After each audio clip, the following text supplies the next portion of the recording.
Hey guys, and welcome back to an episode of Pixelmon Plus. I'd like to apologize for such a long delay between the episodes, but it wasn't because I didn't record anything. It was because it was really long and everything that was in it is now gone. Namely, the area around me looked a lot different. This is the place where I'm building my tree. And actually I'm standing right where the tree used to be, so yeah.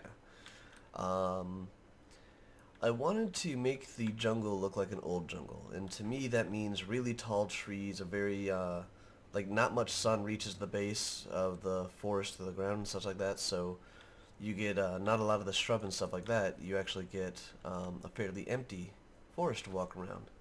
So I had started clearing out all these low shrubs, and we found out that the spawning in Pixelmon in a jungle is very, very meticulous. Very, very. Nothing spawns on just grass except for trainers. So this entire area was suddenly becoming dead to Pixelmon, and that was not acceptable to me. I tried to figure out how to get it back by placing the blocks back, and I don't know if I just couldn't get the right combination or whatever, but it did not work. So I deleted two regions because the region boundary is right about there. I deleted two regions and I got the jungle back. I have quite a bit of materials that the forestry farm I had set up had already generated for me. Let's just go about getting some of this stuff out of our inventory here.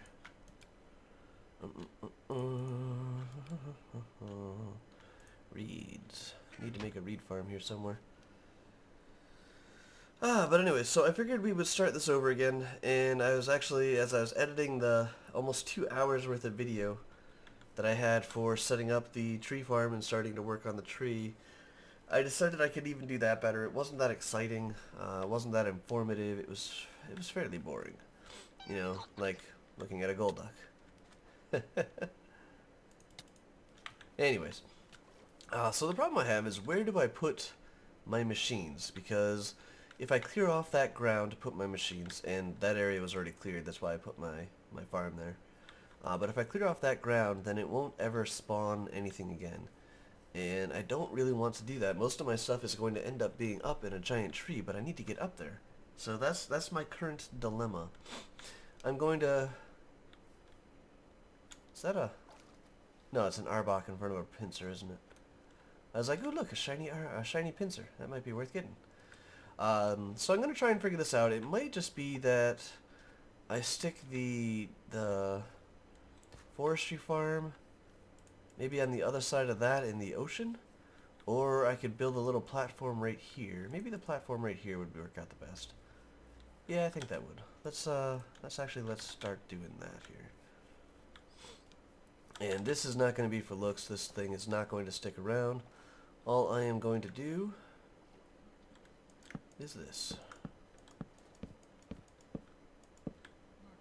There we go. That way I don't have to deal with anything. Oops. Alright, so I'm going to build out this little platform here and get the machines up and running, and we will be right back.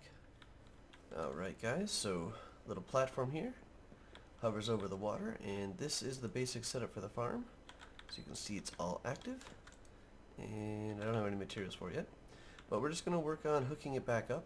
This is pretty much a replica of what I had already done, so this should be fairly smooth flowing to show it to you guys here. So we're going to need fluid ducts, definitely going to need item ducts.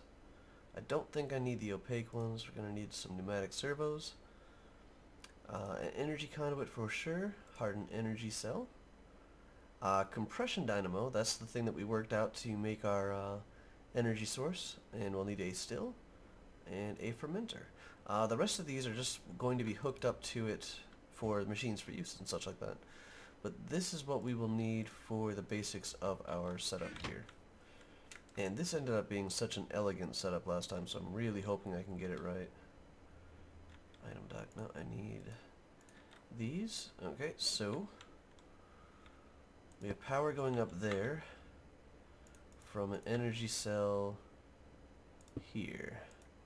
And just so it doesn't do anything right now, I'm going to turn the whole thing off.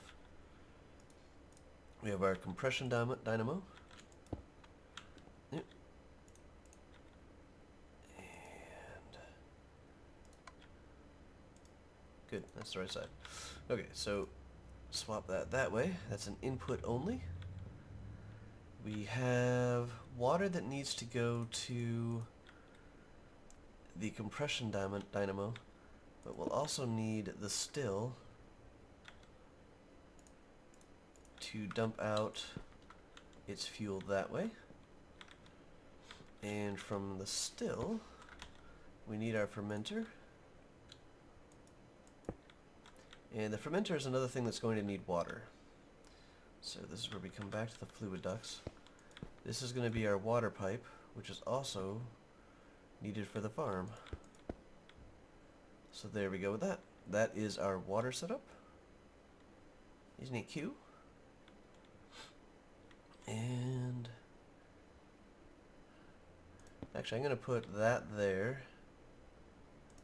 And no. I do want to do that though. Maybe if I take that off, I think I run the water underneath here. Except it's going to connect there. Alright, we'll have to do this one step at a time. I'll actually have to get water in there, and that is where the aqueous accumulator comes into play. Which is one of these machines over here that I guess I actually do need right now. Nope, nope, nope, nope. Yes. One aqueous accumulator. Now I need to figure out where I put my buckets. A bucket will do. And we need to create a little area to hold the water. I know that sounds kind of dumb. And you know what? I think it is kind of dumb. Let's get rid of that. Put a fluid duct in there. And then just aqueous accumulate. There we go, full of water. Alright, let's get back up and over. This is the one downside, is I used to have ways up here around the outside edge, and I'm like, you know, I'm not going to be hopping off this thing that often. And to make sure I don't keep hopping off this thing that often, I'm going to just do that. Alright, so right now it's just filling everything up. Should be this, this, not the still, but it should be filling up our compression dynamo, which is all good. Just going to let this finish here.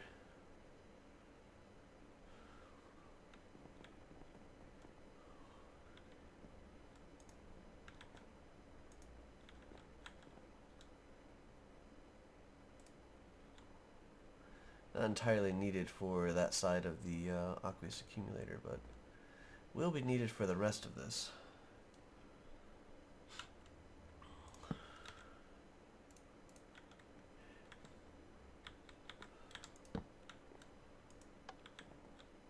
There, see, that turns on that, and we can even have this turn on the compression dynamo. Huh, I thought we could.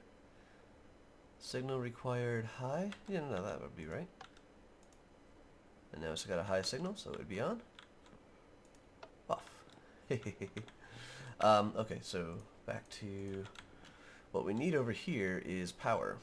That is why I disconnected the other stuff. So we get power and power. That will power the two stills, or the still and the fermenter. And we'll be able to turn it on and off just by clicking that. So that kind of makes that cool. And that as well. The forestry machines suck power constantly. That's why we want an on-off switch with them. And I would have thought they would have been filled up by now.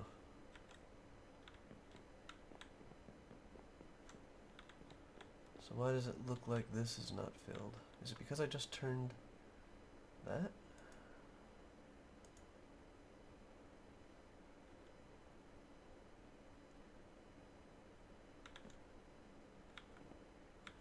Yeah, okay, I guess the aqueous accumulator doesn't like cooperating with anything.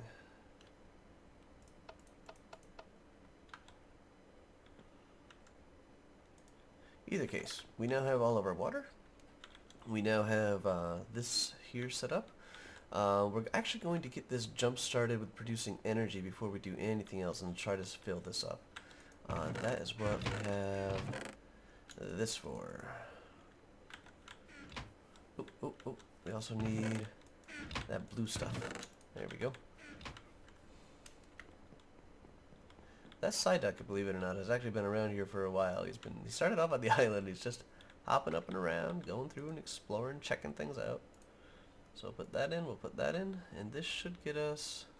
Oh, as soon as I turn it on.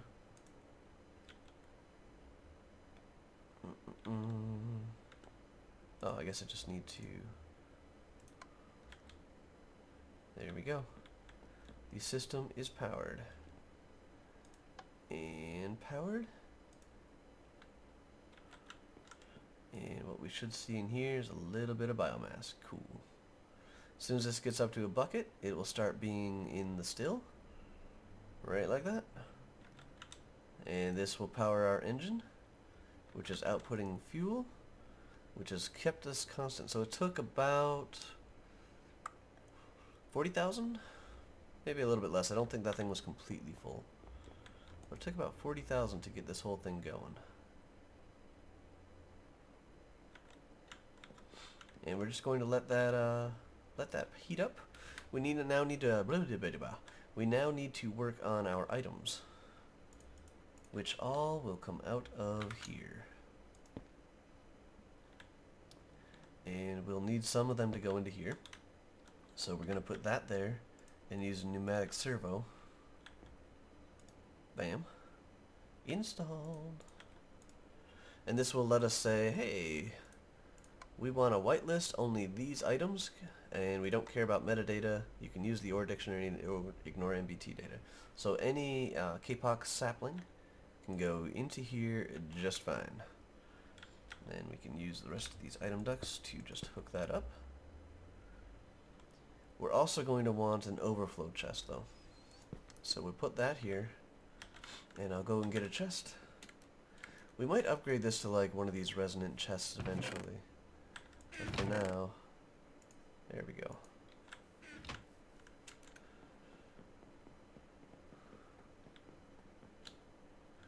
Because this will start producing so many saplings, it's not even funny.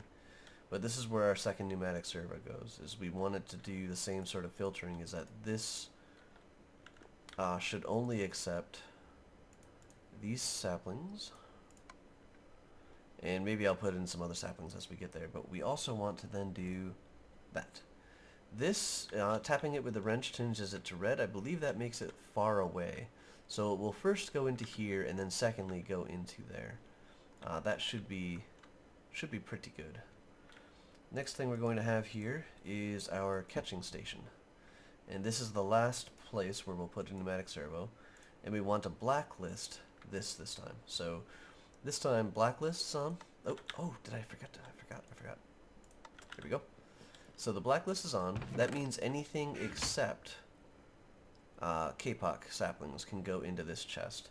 And the reason we do this is because this will end up being a filter chest for us.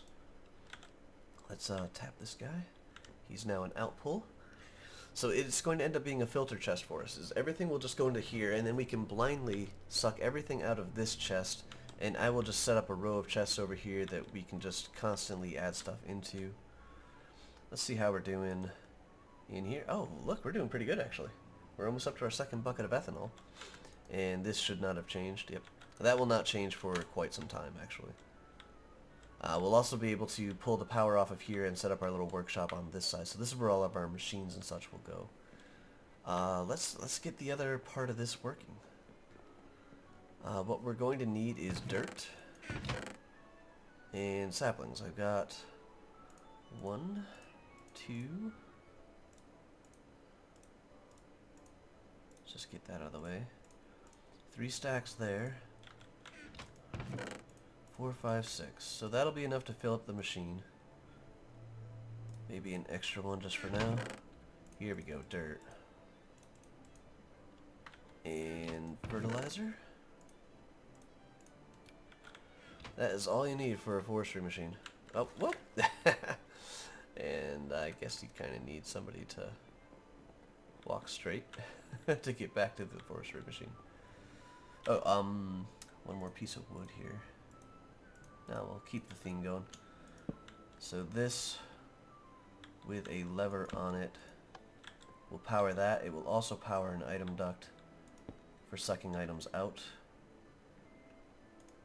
See? But we're not ready for that part yet. Okay, so let's just right click this guy. Get some dirt in there. Let's also fill it up with our saplings. The last little piece is this. It's already hooked up to power. So this, it is hooked up to power, right? Oh, yep, there it goes. It's down one. And if we back up here, let me get out my Rayquaza real quick. It's going to plant up the side.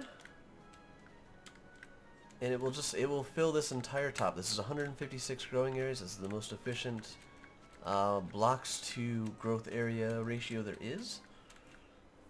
That's why it's a little bit oblong. But that is basically it. Basically. This will just be our nice little farm here. And it will continuously grow us a supply of saplings. It's not going to take out any of the surrounding land. That's a huge point for me. So I'm just going to let it do its thing. I'm going to set up the rest of the machines and such down here, which should be fairly straightforward.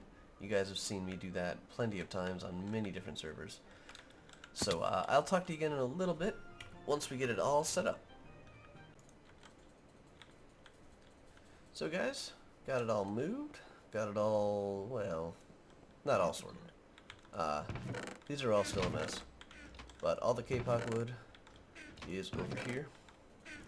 And here's all my vines. Here's a mix and match of jungle, oak, and larch. More K-pop. And my Pokemon stuff is around the corner here. So it's a little tight fitting. Got some work tables, work tables down here that cannot automatically be fed, unfortunately. Got my little machines up here. They'll spit everything out into this chest on the end, and I can take it elsewhere and sort it. So this is basically it. Got my little potato farm over there. Hopefully that'll keep me well fed. But it appears to be working just fine. Yay! Might even work on putting together some extra tanks and stuff like that to get little samples of ethanol and biomass and such out of these guys, because this is a pretty full system. And I'd already chucked out like 2 rows of saplings, so this is gathering more pretty fast. Can make some pneumatic servos and get rid of these levers here, so the system is a little bit more clean. I got my little faceplate around there. Anywho, I don't think that's the same Psyduck. It looks like it though. Had a Tangela and some moths and such hop up on the islands and things while I was working. Whew. I am going to need a healer sometime soon because it's getting kind of tiresome. Although right now my flight lag actually looks pretty good, so why don't we actually take care of that? Phineas's place. Phineas King. He's one of the people on the server, and he's working on a house on top of a mountain down here. And he happens to have, as one would imagine, a healer. But I mean, even it's a little bit of a distance away, you know? And I need to fly up a bit, because it's on a floating island over this foresty stuff here. There we go, there it is. So I don't know, might just be time. Whoa. He moves stuff. I used to land on his, like he had TM racks all over the place over here, so I guess they're over in the house now.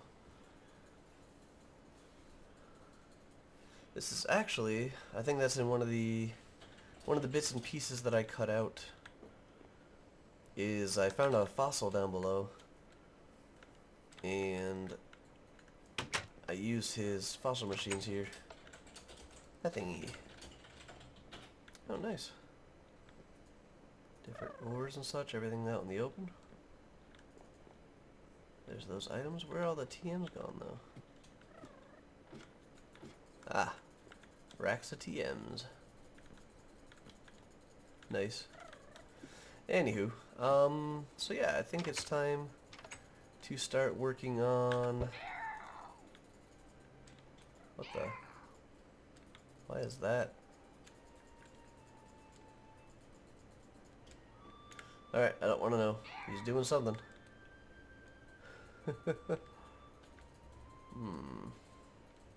So I'm going to do a little bit of mining on my way back, guys, and I will catch up with you guys at the tree. I know we're kind of nearing in on the far side of this episode, trying to get back to the half-hour episode, so I'm being aware of what I am doing.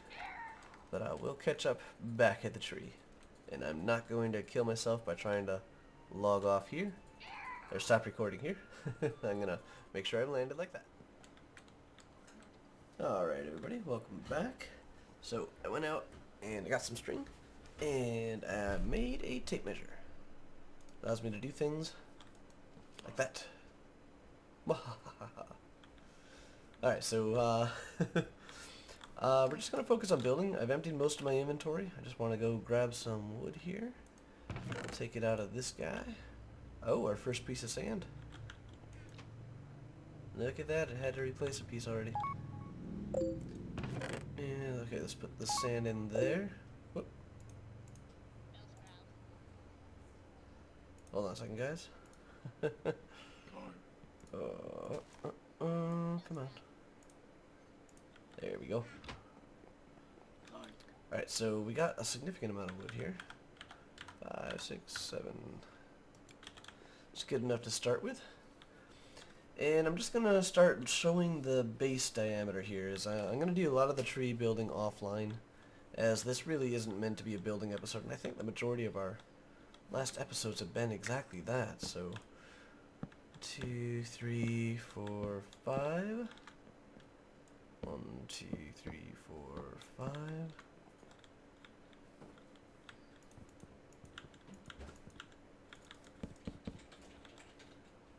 I should probably have kept my hammer, hammer. It's the second time I've called it that. My axe, and now I actually don't even remember. Ah, cool. It's like I don't exactly remember where I put it. Might need a shovel eventually too, but for now I'm not going to be too fussed. 3, 4, 5. 1, 2, 3, 4, 5.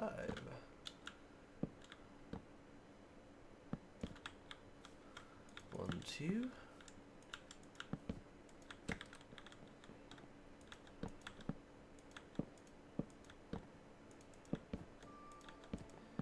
Oh, I've probably made so many circles in Minecraft, I'm just used to these by now. That is the basic radius for an 11 diameter. That is the basic layout. So this is going to get us our base tree, and I think I'm actually just going to make a cylinder at first. Cylinder. Freaking Pokemon names. There's Pixelmon names. Anyways, I'm going to make a cylinder at first, and then we will branch out. What? What? All of them except for that guy? Had to be the rebel.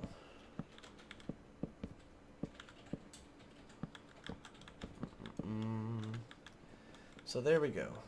There's where our tree is going to be kind of centered.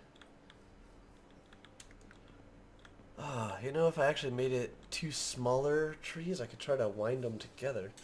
I think that would look really cool. I just think it would be extremely hard to actually accomplish. Oh, I mean, how would I even do that? Alright, so need to look at different diameters now, after just saying I'm pretty good at laying out circles. So the smallest circle you can go with that still kind of has a definition of a circle is a 7. And that's a 1, 2, 3,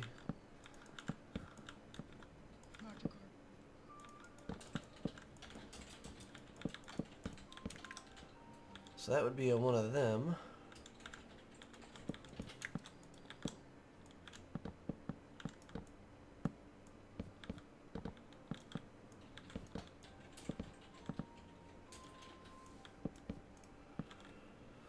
The other problem would be if they're two separate trees, I would really want them to look like two separate trees. I would need to pick another wood to wrap it in around here.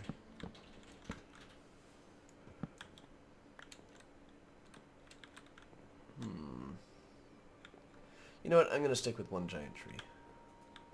Yeah. This is already going to be complicated enough. And if I really want to, I can still do even the one giant tree with a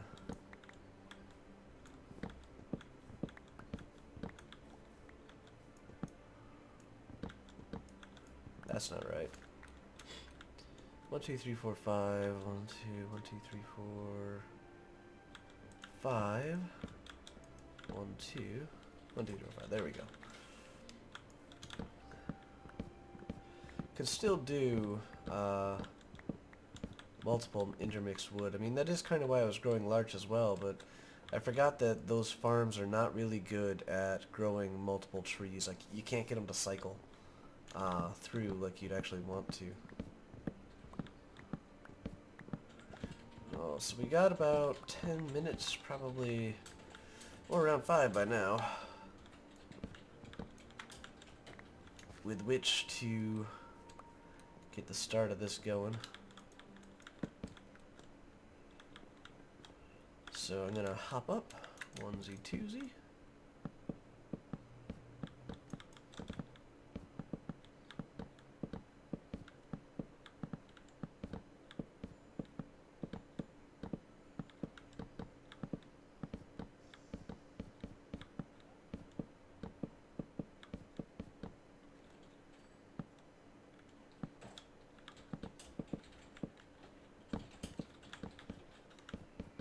Alright, just a nice solid block of timber here.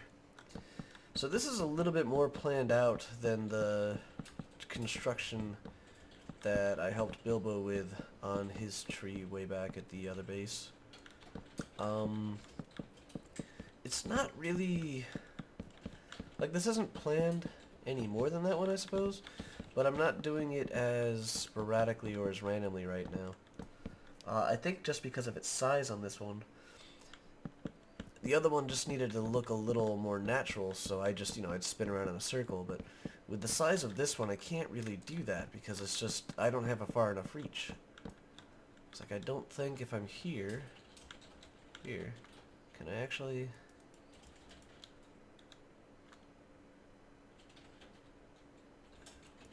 just barely on that side, but that's, yeah, I can only just barely get there. So it's just I can't reach around this one to make these sides oblong or whatever. So I'm thinking of just going up another 2 levels actually.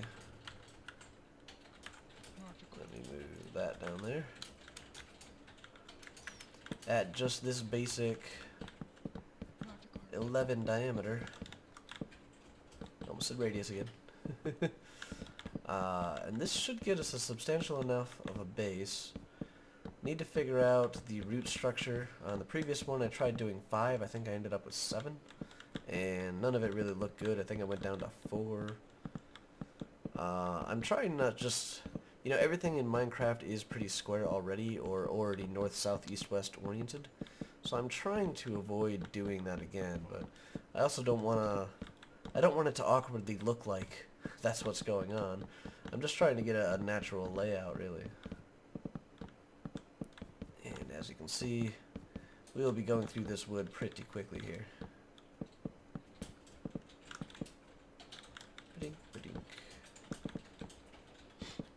We're going to use some glowstone, going to get some vines, some hanging lanterns, kind of like my tree from the Muckin server. It's going to be pretty cool. I'm also hoping to get some flowing water out of this thing. So we are to the point where I definitely cannot just hop back up there once I hop down. So I think that that looks like a substantial tree. That's definitely a substantial trunk. I might want to go up another 2 blocks to actually make it a little bit more trunky, and then work on the roots. But, you know, this is a good start. The overall plan... Let's see, where's my measuring tree gone? Yeah, I want to say it was over there. Now it looks like it's over here. The tree generation, even though I reset this area, seems a little bit different every time. Not sure exactly why that is, but anyways. See, that one's a little too high, though. Let me get my Aerodactyl out. Is it Ghastly? Aerodactyl. And he thinks he's facing that way.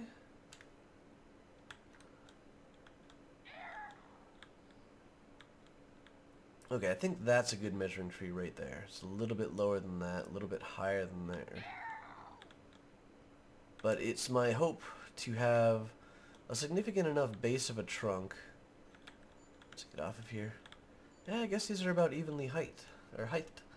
And so the trunk is going to go from there to about this level, so up to about 89, maybe like a 92, 94. And then that's where the branches are going to come out. And the branches are going to cover up this entire area. They're going to go over that, so when you're up in the branches, you should be looking down at the ocean. And they should cover over enough of this place as well, about equidistance, so you know, like just the edge of these trees and such here. A little bit over that outlet there. It should have just a nice ring of a covering around it. That is our goal, and I can already tell you the most tedious and ungodly part of it is going to be doing the leaves. So I'm going to really enjoy doing the branches and such, and I'll try to give you guys little progress updates, but we got a lot that we need to be doing. This is the last week here for the next tournament with the old tournament rules. The new tournament styles are going to be a little bit more engaging and a little bit just more for the fun of it. You know, everybody meeting up every 2 weeks and just kind of showing off what they have and seeing if they meet a specific tournament requirement for like some of the side tournaments. And the side tournaments can be easily described by what we're doing right now, where we set a level limit or a type limit or a count limit. Everybody donates a little bit, and the top 3 take home a set of prizes from that pool of items and such. Some suggestions have been the like a set of the evolution stones, like the leaf stones and the sun stones and stuff like that. So we'll see how the prizes go, and the prizes vary. We're also trying to figure out how to get Paragon. I think I'm saying that right. The Polygon Pokemon. That is the only man-made Pokemon, I guess. And due to that end, it's only grantable by commands. There is no way to capture it in the wild. So we're trying to figure that one out as well. And it should be pretty fun.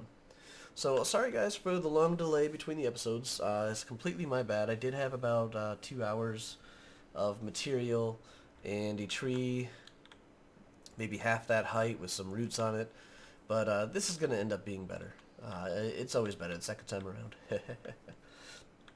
So I will catch you guys in the next episode, where I will hopefully be showing off some tree growth and maybe focusing a little bit more on the Pokemon that we're going to be using in the upcoming tournament. And oh, let me show you guys something. Do you see him? Do you see it? Alright guys, talk to you next time.